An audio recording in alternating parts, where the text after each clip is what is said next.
Hi everybody, Brian from Steeda.com, here today to answer a very important question for S550 owners. To H-Pipe or to X-Pipe? That is the question.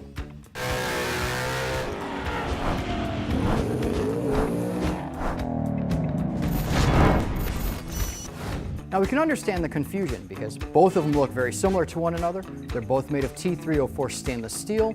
They both replace the OEM resonator. Both save a lot of weight off the middle of the car, and both change the sound and add some performance to the car. So we're here to help answer and guide you toward which may be better suited for you. We'll start with the H-Pipe.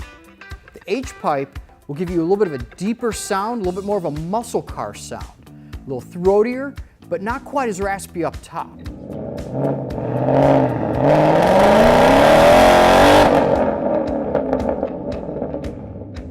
As we move on to the X-Pipe, that's where you're going to get your high RPM raspiness and a real nasty growl as you get toward redline.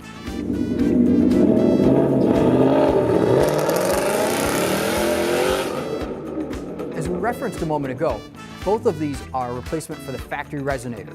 The tubing is the same size, and we provide the clamps for a nice, clean installation. Since these utilize the factory exhaust, it gives you your choice of any axle back that you want, so you can truly customize the sound of your S550. Now, with regards to performance, both of these are going to increase performance nearly equally. The X-Pipe will just slightly edge out the H-Pipe in peak performance, just by a little bit. So in all reality, it comes down to the type of tone you're trying to get out of your exhaust. And this brings us back to our original question. To H-Pipe or to X-Pipe? Which did you choose?